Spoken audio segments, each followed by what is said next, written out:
बचपन से लोगों ने समझाया, पापा की इज्जत हूँ बचा के रखना, हर किसी ने बतलाया।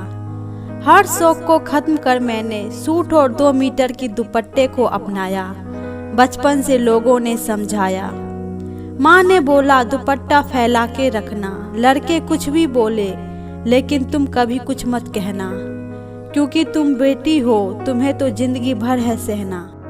बचपन से हर किसी का था यही कहना, बेटी हो बच के रहना। मैंने माँ की बातों को जिंदगी में उतार लिया, बड़ी सी कमीज और तन को ढकने का पाजामा सिला लिया। देर रात तक बाहर ना रहना, पापा की इज्जत हो, इन सब बातों को हर किसी ने मेरे सुबह का नाश्ता बना दिया। चाय में शक्कर के साथ इन बातों को भी मिला दिया।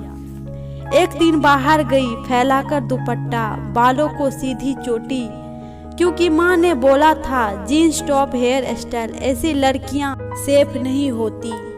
आगे बढ़ी तो एहसास हुआ कोई मेरे पीछे है। मन घबराया, दिल जोर से चिल्लाया, लेकिन माँ की बातें याद आ गई। सूट सलवार सीधी चोटी और मैं लड़की, मुझे चिल्लाने का कोई हक नहीं था। मेरे कदम रुक से गए थे, मेरी सांस थम सी गई थी। बस उस वक्त पापा की इज्जत सामने आ खड़ी थी। ना रात थी ना जीन्स था, यूं दबोच कर मुझे नीचे गिराया। चिल्लाती भी तो कैसे, माँ ने कभी चिल्लाना नहीं सिखाया। रोई चिल्लाई, कोई सुनने वाला नहीं था।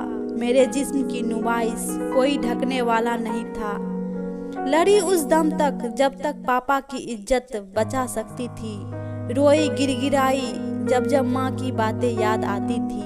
हैवानियत जब हद से पार हो गई, उस वक्त मैं खुद से भी हार गई।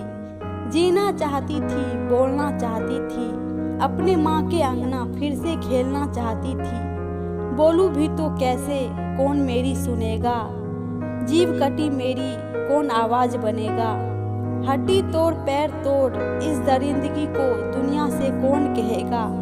मेरी चरित्र पर अब उठे सवाल पर कौन लड़ेगा। फिर भी मैं लड़ना चाहती थी इन दरिंदों से, लेकिन अब मैं अकेली हो गई थी। आंख बंद कर न्याय की उम्मीद लिए मैं हमेशा के लिए सो गई थी, लेकिन माँ से बहुत सारा सवाल अधूरे थे। जीन्स टॉप सूट सलवार रात दिन, माँ इनमें से अब क्या चुनूं। ना मुझे कैंडल मार्च चाहिए, ना ही पोस्टर मार्च चाहिए। ना मुझे कैंडल मार्च चाहिए, ना पोस्टर मार्च चाहिए। मैं इस देश की बेटी हूँ, मुझे अब बस न्याय चाहिए।